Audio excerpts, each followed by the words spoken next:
വാഴക്കാട് മുണ്ടുമൊഴി ചാലിപ്പാടത്ത് വൻ കൃഷിനാശം. കഴിഞ്ഞ ദിവസം പെയ്ത കനത്ത മഴയിലാണ് ഏക്കർ കണക്കിന് സ്ഥലത്തെ നെൽകൃഷി വെള്ളത്തിലായത്. ദുരിതത്തിലായി കർഷകർ. 35 ഏക്കറിലേറെ വരുന്ന നെൽകൃഷിയാണ് കഴിഞ്ഞ ദിവസത്തെ കനത്ത മഴയിൽ നശിച്ചത്. പന്നിശല്യത്തെ അതിജീവിച്ച് ഏറെ കഷ്ടപ്പെട്ടാണ് നെല്ല് വിളയിച്ചെടുത്തത്. കഴിഞ്ഞ ദിവസം രാത്രി പെയ്ത മഴയിൽ വിളഞ്ഞു നിന്ന നെല്ലെല്ലാം വെള്ളത്തിനടിയിലായി. പിറ്റേ ദിവസം പകൽ നേരം കർഷകർ ഏറെ കഷ്ടപ്പെട്ടാണ് ഇതെല്ലാം കൊയ്തെടുത്ത് കരകയറ്റിയത്. നെല്ലിനൊപ്പം തന്നെ വൈക്കോലും വെള്ളത്തിനടിയിലായത് കർഷകരെ ഏറെ പ്രയാസത്തിലാക്കി. വെള്ളത്തിൽ നിന്ന് ലഭിച്ച വൈക്കോൽ പിറ്റേ ദിവസം ഉണക്കാനിട്ടിരുന്നെങ്കിലും തുടർന്നും കനത്ത മഴ പെയ്തതോടെ കൂടുതൽ നാശനഷ്ടമാണ് കർഷകർക്കുണ്ടായത്. പ്രദേശത്ത് 25ലേറെ പേർ കൃഷി ചെയ്യുന്നുണ്ട്. ഇന്നലെ വൈകുന്നേരം അപ്രതീക്ഷിതമായിട്ടുണ്ടായ ശക്തമായ കാറ്റും മഴയും സംഭവിച്ചതിൻ്റെ അടിസ്ഥാനത്തിൽ വളരെ വ്യാപകമായിട്ടുള്ള നാശനഷ്ടങ്ങളാണ് സംഭവിച്ചിട്ടുള്ളത്.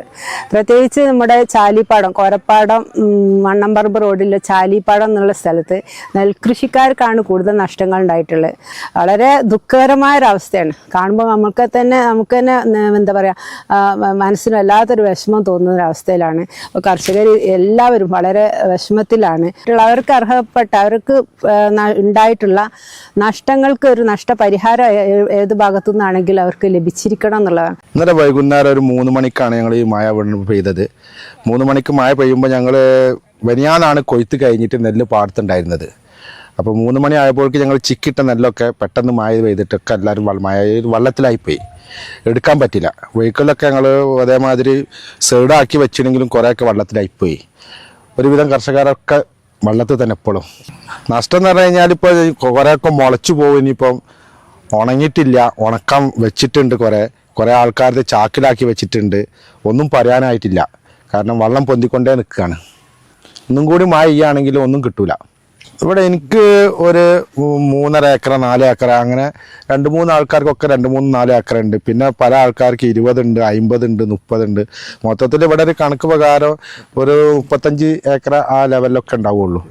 നഷ്ടങ്ങൾ നട്ട് ആദ്യം പോയി. പിന്നെ ഇന്നേ ദിവസം കുറേ വരിയിൽ ഒലിച്ചു പോയി. വരി മുറിച്ചിട്ടാണ്ട് എന്നാറ്റോ ഒലിച്ചു പോയിട്ട് പിന്നെ നട്ടുണ്ടാക്കിയതാ. പിന്നെ അതിന് തന്നെ പറിച്ചാണ്ട് കുറെ നട്ടുണ്ടാക്കി. രണ്ടാമത് നട്ടുണ്ടാക്കിയതാണ്. പറഞ്ഞിട്ടുണ്ടെങ്കിൽ ഒരു കൊല്ലത്തിലാകെ നമുക്ക് കിട്ടല് ഒരു നേരത്തെ വളമാണ്. അതിൽ പണ്ട് ഇവര് ഒന്നായിട്ട് നാട്ടുകാരൊക്കെ കൊണ്ടുവന്ന് ബംഗാളികളൊക്കെ കൊണ്ടുവന്ന് ഇവിടെ നട്ടതിന്റെ ശേഷം ഒരു മഴ വന്ന് ഒന്നായിട്ട് പോയി. പിന്നെ രണ്ടാമതും വന്നിട്ടാണ് ഇത് നട്ടുണ്ടാക്കി ഇതാക്കിയത്. അതിന്റെ ശേഷം ഇപ്പം കൊയ്യാൻ ആദ്യം വന്നതിൽ കുറച്ച് വെള്ളം കൂടിയതിൽ കൊയ്യാൻ കഴിഞ്ഞില്ല. പിന്നെ ഒരു 4 ദിവസം മഴ പിന്നെ വെയിലൊന്നായിട്ട് ഉണങ്ങിയതിൽ കൊയ്തയിൽ ഇവിടെ ഒക്കെ പൂണ്ട് ഒന്നായിട്ടായിട്ട് ഇപ്പം എന്നാലും ബൈക്കോലൊക്കെ പോയി. ബൈക്കോലൊന്നും ഇനി കിട്ടൂല. ഇങ്ങോട്ടിപ്പോൾ അതിന്റെ ശേഷം അത് പിന്നെ ദാപ്പയൊക്കെ ഇതാക്കി കൊയ്ത് പിന്നെ കൂട്ടിയിട്ടതിന്റെ ശേഷമാണ് ഇന്നലെ ഇപ്പം മഴ വന്ന നാശനഷ്ടം വന്നത്. ഫുള്ള് വെള്ളത്തിലായിപ്പോയി. ഇതൊക്കെ ഇപ്പൊ വെള്ളത്തിൽ ഊറ്റി എടുത്തായിട്ടാണ് ഇപ്പൊ അതൊക്കെ നിൽക്കുന്നത്. ഇപ്പൊ നാശനഷ്ടം വെള്ളത്തിലായി പോയി. നെല്ല് കൊയ്ത് ബൈക്കോലും വെള്ളത്തിലാണ്. പൈസ നഷ്ടം എന്ന് പറഞ്ഞാൽ ആ നെല്ലിൻ്റെ ഇതുകൊണ്ട് കേടുകൊണ്ട് ഒരുപാട് പൈസ നഷ്ടം. നെല്ലുണ്ടായില്ല, വെള്ളം പാകാവില്ല, അല്ലെങ്കിൽ തോട് ഒക്കെ കാടുകൂടി എടുക്കുകയാണ്. അങ്ങനെ കൂടിയായിട്ട് വലിയ ബുദ്ധിമുട്ടാണ്. വെള്ളം മാണ്ടിയ സമയത്ത് വെള്ളം ഉണ്ടാവില്ല, വെള്ളം മാണ്ടാത്ത സമയത്ത് ഒരുപാട് വെള്ളം ഉണ്ടാവും.